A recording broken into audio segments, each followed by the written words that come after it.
Good afternoon. I'm in Podcast Pete out of the Atlanta area, and we have somebody that's a little bit further north of us in the New Haven, Connecticut area. So, Roxie, tell our viewers who you are, what you do, and who you serve. All right. Well, thanks, Pete, for having me on today. I Absolutely. really feel privileged to be here today. So thank you so much. You're welcome. I am all about fitness and health. I am a national board certified health and wellness coach, as well as a senior fitness specialist. I've got a number of certifications in the health arena as far as Pilates, as well as personal training. And also Pilates. I mean, it's Pilates as well as for personal training. And as I said earlier, senior fitness specialist. So Mhm. my target audience is seniors, and I help seniors find ways to get back into the games and activities and sports that they've always enjoyed or pick new ones, and how to do that without the aches and pains. Because as we do get older, those aches and pains come on, and we sometimes that prohibits us from getting into the activities that we enjoy. So I try to help people bridge that gap between where they are now and where they can be or want to be involved as far as it goes as being involved in sports and activities, playing with grandkids, especially. I've declared that as an official sport. Grandparenting is Yes. a Oh, sport yeah. Number because one you have to sport be for fit. grandparents is that playing with them. Yes. Yep, down and up and bending and just getting up off the floor alone is a sport in itself. You know, we have breakfast Monday, Wednesday, Friday down here, and so it's kind of it's kind of funny because we'll ask like, "What are you doing today?" And the number one activity is doctor appointments, and so so you end up later in life doing things that you didn't do as much of when you were younger. But we always talk, and I'm curious to hear, and we'll jump into the podcast, but medicine is movement. And so keeping the body moving and keeping it active, because you're right when you said playing with the grandkids, there's nothing like it. But if you are not physically fit, you're going to limit your time with playing. But I wanted to go back what we were talking about before. I might even know the answer, but our viewers don't. So how did you get into what you're doing now? What kind of moved you into health and fitness? Was there anything back when you were growing up? Absolutely. As you and I spoke about before, I grew up around a bunch of boys. Almost all my cousins are boys. I have two older brothers, and my uncles were all involved in sports as well. So, and some of my aunts. So, sports was something I did as a young child and Mhm. continued as I got older. So, I started competing in sports actually in elementary school, and that continued all the way through college. And then after college, of course, marriage and little ones came about. And when the little ones came about, that's when I became a personal trainer. And Hmm. that was 29 years ago, coming up on 30 years ago. So Hmm. that's when I got into it as a career. And that, as I said, 29 years ago, developed more into additional certifications, as well as just helping all kinds of people. My youngest client was 7. My oldest client at this point is 91. My first Wow. oldest client was 87. So I've Hmm. always been involved with seniors and absolutely love it. And that's really my target audience. As I said before, as we get older, we get those aches and pains, Yeah. and it prohibits us from living a life where we have longevity and vibrancy. And there's really no reason for that. We should always be able to enjoy our lives, enjoy movement. And as you said, movement is medicine. One of the classes I teach is called Retro Moves, and it's moving and grooving to the sounds of the 70s. And we Hmm. have a ball, but my 2 requirements in the class, and if you can think of the class, remember Jane Fonda and Richard Simmons, because Yep. very similar to that with great Yep. music. So the 2 Absolutely. requirements of my class is that you continue to move, whether you're doing my movements or not. You can just sit and clap as long as you're moving, and then because of the music, find something to smile about or laugh about. Wow, I love that. I have a health and fitness coach. She does Monday, Wednesday here at 9 o'clock, and that's what she does for a living. She was a speech pathologist and ended up helping her mom go from a sedentary lifestyle to really getting into where she's got a community of people who go with her to the gym. She's in her 80s. I met her just a couple weeks ago. Incredible story. But here's what I want you to kind of share with our viewers. You know, when we get later in life, playing with grandkids is like that's the number one sport. I mean, we just put all the other things out the door, just playing with our grandkids, but it takes a physical activity. What do you think, like in your working with seniors, what holds them back from kind of pursuing that? Do you have anything you could share with our viewers? Well, I think at first, it starts off with those aches and pains and thinking, well, I'll just get it back into those things when I feel better. But Hmm. unless we do something, we're not going to feel better. And it becomes really just a ongoing thing where we just wait to feel better. We don't take the initiative. So it's kind of getting some of that initiative, some community involvement, whether you're living in a retirement community with other seniors where they have classes that you can take, or Hmm. it's joining a senior center and finding those classes to take, or joining community groups of gardening or different activities that you already enjoy, but finding others Hmm. to do that with. So you find motivation and accountability through being involved with other people doing the things that you enjoy. Yeah, that when I moved into this place, we have a person, we call him Dancing Bill, and he's I think in his 80s, some right there. And actually, when I moved in, he had music going, and he was dancing, and Mhm. so he dances all the time. And we kid about the fact that that movement is medicine, and you know how important it is. However, we don't always have everybody on board with that movement. What do you do with your classes in music? I love tying music in with movement. Share It with our makes viewers that what that's like for how you're working with your seniors. It's just so much fun. It's very similar to a course or a class that a lot of seniors are familiar with called Silver Sneakers. And Hmm. it's a very much the same type of format, although we don't have any weights or tubes or bands. But if a person has those, they can certainly use them. But I don't teach with those. The class is a chair and standing class, so we spend some time standing in the beginning and getting warmed up and just moving. It's choreographed in a very gentle way, in Hmm. the sense that I am not a dancer. So, and I never taught aerobics when I was younger. So I picked this up as a senior to teach other seniors. So it Hmm. starts off with standing to get warmed up. Then we transition into sitting and do different sitting exercises and get back up into more standing exercises. But at that point, I throw in some balance exercises, typically 4 to 6 different balance exercises. So there's always a chair for safety. And if Hmm. they need that chair, and then I guide them to maybe use that chair a little bit less and less. Instead of 2 hands, maybe hold on just with 1 hand.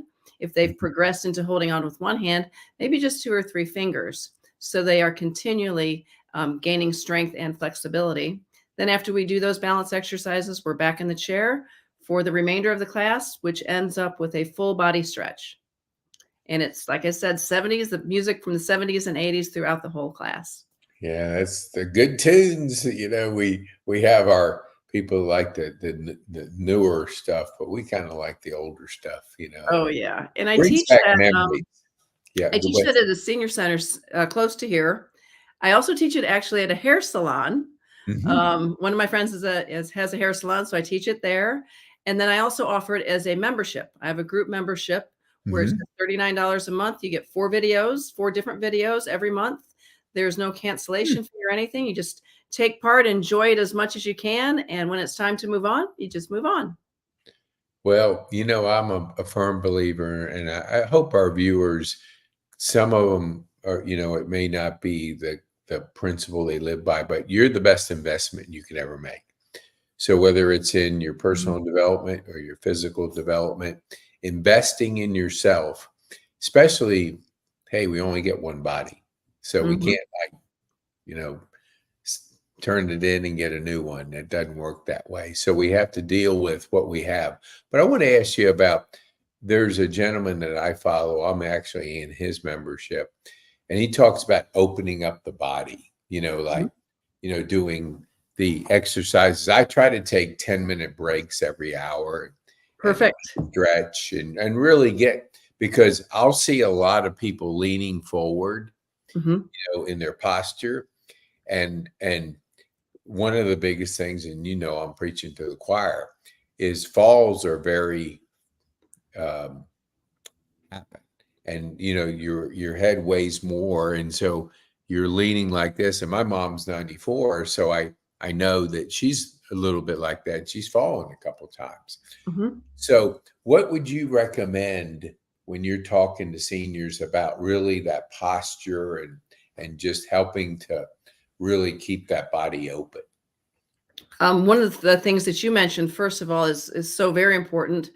From a sedentary lifestyle, that happens more and more as we get older. But even thinking about people who are retired, semi-retired, they're in their 60s or 70s. If they're sitting, whether it's at a job outside of the home, at a job inside of the home, or you're semi-retired and you're doing projects, anything that has you sitting, you said a great point of getting up every hour or every 30 minutes even, and doing just a few minutes, or like you have a great example of 10 minutes of movement. And that might include just opening the chest and stretching. Yes. It doesn't necessarily have to be an exercise, but you can turn this into an exercise as well. Um, Focusing on posture, and that starts with the core. And my signature thing is belly button to the spine. Keep that belly button pulled into the spine. That's going to bring you more upright, bring your Oh, shoulders back yeah, that's over your right. hips. So think of the core from the shoulders all the way through the hips as Mhm. one line. So the spine is nice and straight. You've got that belly button pulled back, and your shoulders are directly over your hips. So Mhm. right there, you're standing upright, and that can alleviate a lot of the what you said forward movement. Even especially for folks who are using a walker, Mhm. go to wherever you got the walker from. If you have a caregiver or someone in a retirement community that can help you, bring those handles up. They don't need to be down by your hips. You can bring those handles up so they're closer to your chest line. Right. So they're here, not down here. Yeah, that makes sense because that's where I do see a lot of that because you're leaning over to get to the rollator and you've bent your body into this position, which obviously is not the best, but just bringing them up. That's Hmm. good. I like that. That's a really good tip for our seniors out there. Hey, put that one down in your notebook and Yeah. that. Tell me about your salon program. What are you doing with the ladies at a salon, or I guess it could be guys too. I don't want to say just Well, even ladies. before I go there, I wanted to add one more tip Yeah. in addition to the handles. As we're walking through the community, like where you live or anywhere within our home, always find something in front of you that's eye level or even a little bit higher to focus on as you're walking. So, kind of like a carrot Ah, in front of your head. And if yes. you're going towards something, what are you going toward? And look for that in the front of you.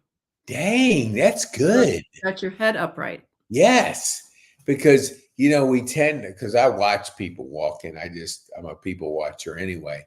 But yeah, we're staring down at the floor, You don't need and to. so when you stand down at the floor, your head is going forward and your posture is going forward. So Mhm. that's a good little tip there. That's great. I love that. I've never heard anybody explain it like that. Well, thank you. Thank you. What I do at the salon is it's interesting that you mentioned that. I teach the class that I mentioned is called Retro Moves. Roxie's Retro Moves. Hmm. We're transitioning now as we get into spring and the weather has afforded us some heat, which is nice. I'm not used to the weather up here yet, but we are getting into spring where it's nicer out. And I teach what's called an exhilaration class. Anybody can do this. You can do it with a strap, an old tie, maybe your husband's or your dad's tie, somebody's tie that they've thrown out, you can use as a strap, Hmm. which could then be used in place of an exercise tube if you don't have an exercise tube. But if you have one, certainly grab that. And what we do is we go out in nature, find a park, and most parks have park benches. And all you need is a park bench. It'd be great if they had lights that light up the park that are just like stanchions or just poles that are sitting there that are about hip height. Anything where we can take that strap or that tube and wrap it around to either do pulling exercises if we've got the handles in our hands and we're pulling on that strap or that tube. Um, Using the park bench to sit down, but we're not sitting, we're doing squats. We're letting that rear end just barely touch the seat and then come right back up. So we walk a little bit and we find something to do with the tube, whether it's rowing or maybe we'll wrap the tube around a tree and we got our back to it. So we're doing chest presses. Hmm. As I mentioned, the bench for squats. If there's a curb or anything that's elevated, so you're on an uneven surface, we can do lunges or heel lifts. So just using nature without hurting nature, using nature or things that are in the park to do different exercises. I carry the music with me, so it's a lot of fun, and it's another way to get involved in the community. Yeah, I think it's funny that you said you carry your music with me. The two ladies that teach here, they bring their music with them. I mean, it's actually comical that they're rolling their music with them, and 'cause music is wonderful. I mean, I never realized it until you get into a place where you have a community, the habits of things, like Mhm. we're creatures of habits anyway. Right. But to see patterns of how things evolve. What do you, I know we're talking fitness. Do you ever get into the health part of it? Like, are you recommending things to your clients nutritionally? Absolutely, absolutely. The things that fall under the health umbrella that I work with are nutrition, fitness, flexibility, endurance, and strength, as well as self-care. So on the nutrition side, it's you had mentioned movement is medicine, and then Hippocrates says, "Let food be thy medicine." So if we can find more natural ways to support our bodies, what I say is, if we can support our bodies will support us. We have to support our bodies first, and first and foremost with the proper nutrition. And Hmm. that's basically a plant-based diet. Certainly proteins are not plant-based, but there are some plant-based proteins that we can incorporate into a diet. It gives Hmm. us the fiber that we need. Our fruits and vegetables have all the nutrients that we need. We don't need a label on any of our fruits and vegetables because everything is right there. And having a variety means that we're getting all those nutrients in. And those all help with, those are great carbohydrates. Again, we have the fiber, we have some plant-based proteins, and bring all those foods in with fruits, vegetables, legumes, nuts, and seeds. You cover pretty much everything, and you give your body what it needs to balance the immune system so that we can fight off germs and fight off illnesses and diseases, as well as help our inflammation because we can get different anti-inflammatory sources from foods, and that Hmm. helps us continue to move if we're not so broken down with aches and pains. So finding a good nutrition plan is also very important so we stay on track. In planning our meals, I try to help people plan their meals ahead of time so there's no guesswork. And I Yeah. do everything to make it very easy, uncomplicated, and not overwhelming. Because Yeah, that's you. I've been introduced to. I don't know if you've heard of it. Clean Eats. It's a Mhm, franchise. Yeah, they have several of them in this area, and we're an independent living, so people have to cook themselves. And so I'll hear them. They'll be playing cards, and it's almost like a dreaded. Oh, I gotta go cook. I gotta go make. And they're making meals a lot of times for one because mhm, they've come here. right. Either a spouse has passed away. They're just different scenarios. So I remember I would go to Costco and buy the bird, and I'd have the dry soup mixes, and I make soups with it, and then I'd freeze it. But I Mhm. think I was going to turn into a soup. I ate so many of them. I did some varieties, but you know, you want the texture of foods in a lot of cases. But Mhm, when I got introduced, because a resident told me about it, and I have had several of them on my podcast, I now have a more balanced approach to the nutritional part. It's made for you, they're individual ones. But here's what I wanted to ask you. I didn't know when you're, because I was never like a gym rat. I was a runner and I had, routines at home. So I never really even frequent the gym in my years. But the gym people all recognize one thing: you are what you eat. And so mhm, they are really diligent about getting the right proteins, the right mix, just that whole thing. And that franchise is built around almost like gym rats. It's like mhm, crazy to see, but it's now I understand it because if you're into the fitness part, you better make sure the nutritional part is a mhm. vital. It's like they both go together. You can't eat junk food and expect to get the most out of your fitness. No. What would you say? Did you like have any discoveries in the last few years as it relates to learning from your seniors, fitness, and what were some obstacles that were kind of coming between them making a decision to start moving and working with you? The obstacles, originally, one of the first obstacles that comes up is time.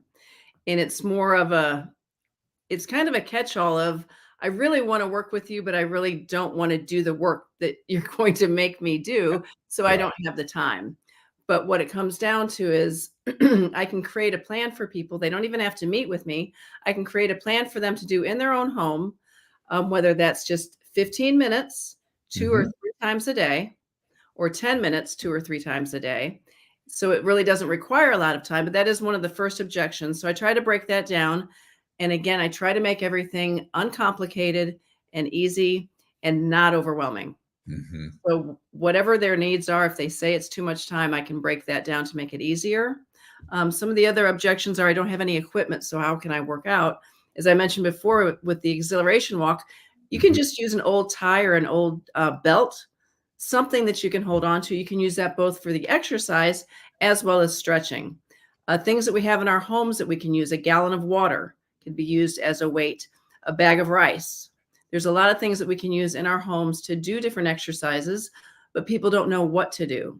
So I also advise them to find someone like me, a certified professional, so that you know you're following the right form, you're getting the right guidance. But most importantly, what you're being taught in a safe way and how to do the different exercises, movements, or stretching with the safest way that you can do them, given the fact that many seniors have different limitations. So you want to be able to just alter whatever exercise or movements you're creating for that person to meet those limitations so they can continue to do the different exercises with the limitations that they have, so Hmm. that doesn't become an objection.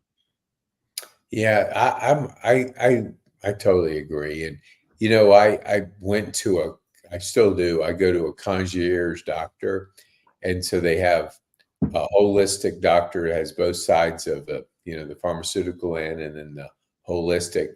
And then on the other side is a health and fitness gentleman, and he has a PhD.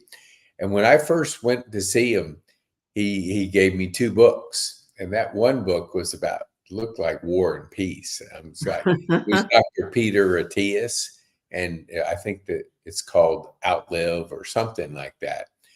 But he was a surgeon who then switched to really doing things more practical and how the body does respond to things that you're describing.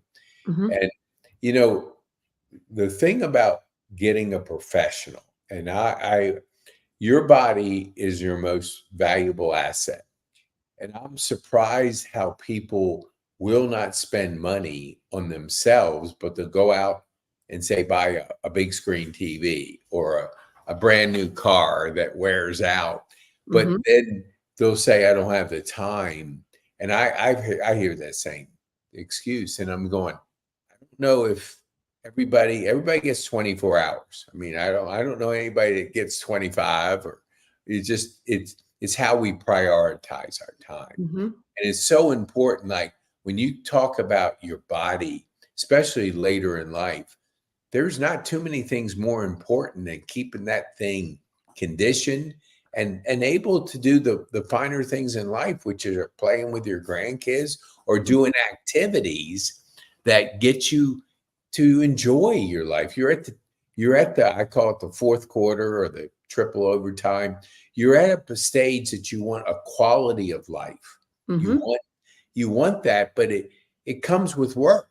I mean, Mhm. hey, Like look, anything. just like hit a magic wand and you're going to be in shape. It takes work. I mean, you got to break Absolutely. it down. Hey, but having a professional, I guess my point was this. I never realized how, because I had a stroke and I have to rehab my left side. So I started going to the gym to try to get that thing going. And I didn't know what the heck I was doing. I blew out a hernia from a year ago because Ooh. I'm doing leg things and I'm just kind of going like crazy. And before you know it, I look down in the shower. I go, oh, that's not supposed to be there. And I had 2 hernia operations Ooh, in just over a year because I didn't know what I was doing. I right. just, I was unfamiliar with a gym. I had no idea. A friend of mine who's a fitness guy came over and walked me through the equipment, got me on a program, and then I Mhm. was okay. And then he said, you don't have to lift 240 pounds with your legs. You got, it's No. change your mindset because you have the guy mindset. I'm just gonna plow through. But he said less weight, more reps. So I was going, Mhm. okay, that makes sense. But I didn't know. I had no idea. I'm just a novice who never spent time in a gym. And I think sometimes our seniors have not been exposed to gyms. That wasn't part of their growing up through. So they don't understand a lot of things that have to do with our body. Mhm. So would you say, like, I'm curious when it comes with your clients, do you like when you start them off, is there a time frame for when the light bulb goes off that you have seen? Um, it really varies. I wanted to touch on a couple of things that you said as far as, seniors aren't really used to gyms, or you have your athletes that maybe they weren't used to the gym, but they were used to a coach, they were used to the activity of the sport, Mhm. but that was 30 or 40 or 50 years ago. And quite often what I run into with my clients is we still have that 35 or 40-year-old mindset, and we're trying to replicate what we did at 35 or 40 years old, and that's what ends up leaving us on the couch with a 2-week recovery period, only to go back and play that armchair quarterback again, and or that weekend quarterback or weekend warrior again, and back on the couch for 2 weeks. Mhm. We may not, it may not be a gym mentality, but it's just that desire to get back to what we used to do. Gotcha. But getting that professional will help us to do that. There's not a light bulb that really goes off so much. Like I said, it's very individual. Mhm. Um, but to touch on something else that you said, as far as movement, as far as time, if we don't make time for the gym or our workouts or our movements, whatever you want to call that, we will be forced to make time for illness and Right. disease and hospital visits and doctor visits. So again, if we support our body will support us and allow us to do those activities without injury or pains and allow us to continue to enjoy those things, especially grandparenting. And again, on the point that you mentioned too, at this age, we don't need heavy weights. Mm. The heaviest weight that we need to lift is the weight of our grandchild. Yeah, that's true. Yeah. Typically, we don't lift them up so much after they become 5, 7, 8 years old. And when we're at that point, we're talking about 40 pounds or more. So if we're in the gym, we really don't need to be lifting more than 20 pounds in each hand. And we Mm. don't even need to do that. And actually the different sports organizations like ACE, the American Council on Exercise, Mhm. NASM for the sports medicine, they recommend not even necessarily using weights, or if we do, very light weights, but tending more to use the tubes and the bands and the straps and the balls, and giving that different type of resistance, including body weight. So instead of, drop and give me 50 for push-ups, go into a plank and just hold it for 20 or 30 seconds. Wow, that's so good to hear that. I know as a guy, guys kind of approach it like the macho kind of mindset, and we want to maybe we want to tell our friends that we're lifting this or lifting that, and to impress them or something. I don't know what it is, but yeah, but it is. The you're right about the grandkids. That's all you really have to do. You're not asked to carry a 150-pound trash can to the trash receptacle. It's usually pretty light, but you have to have the ability to do that and the flexibility. What do you recommend when it comes to like stretching? You hear so much about stretching. Stretching, I recommend after every workout. After it doesn't have to be a workout. You don't have to call it a workout, but hiking. If you're going hiking or swimming in the summer, if you're doing some type of activity that's lasted at least 15 minutes, you want Hmm. to stretch after that and stretch whatever muscles that you've used, remembering, but you would not necessarily know this unless you've worked with a professional, that every muscle has a partner. So you want to do as many whole body stretches as you can. Hmm. Even though we're out hiking and we think of our legs as doing all the work, our arms and our upper body are also in the game. So we've got Okay. to stretch those areas as well. Stretching before bed is a lifesaver for getting a good night's sleep. And Hmm.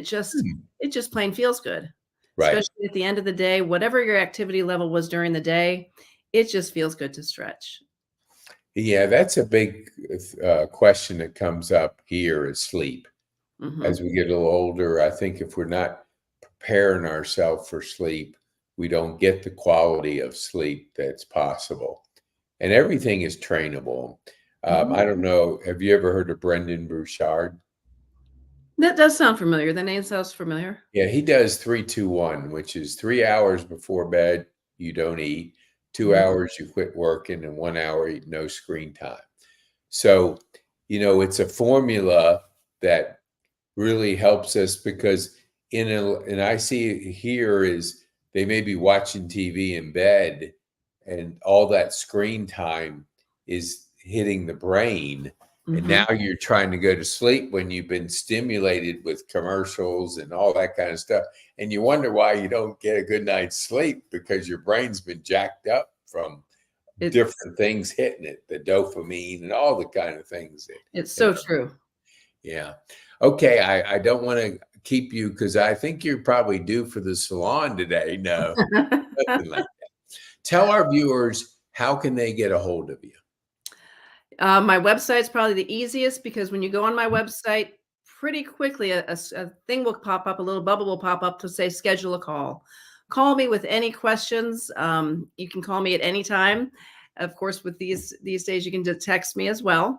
But that will give you a time to schedule a call as well. But my website's probably the easiest. It's there on the screen, healthymovesforyou.com. You don't need a www or an HTTPS, just healthymovesforyou.com is the best way to contact me. Awesome. You make it easy on my brain. I can remember that.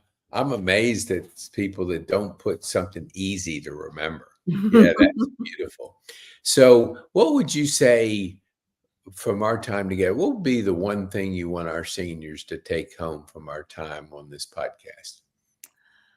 Find time every day to move. And that could be if you have stairs in your home, instead of going up once and coming down once, if you're going to be doing that, why not do it 2 or 3 or 4 times? And you'll get some movement. Your legs will thank you for it.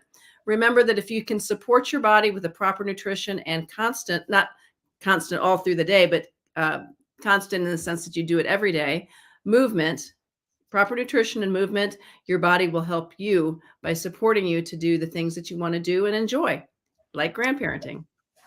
Awesome. I love it. So I want to tell our viewers, look, if you have some friends up in the New Haven, Connecticut area, share this with them. I mean, she can do work with you through her programs remotely, so you have that option, but share it with a friend that you think needs to hear a message like this because what we don't know, we don't know. And you Mhm. don't want to be a well kept secret because I wish I would have known that. I wish I would have known before I went to the gym with the legs and blew out my the same hernia, which was Yeah. about another $50,000. If I'd have known better that little weights are better than pushing the hard ones, I would have saved Mhm. myself a surgery. But I Yeah. didn't. So I learned a lesson, that's for sure. But Roxie, thanks so much for being with us. We appreciate you taking the time to share your insights into really how the seniors can live a better life. And I'm kind of glad you grew up with boys because you're in an important occupation that really helps the quality of life of seniors. Well, thanks, Pete. You bet. You have a wonderful day. You too. Bye bye. Bye now.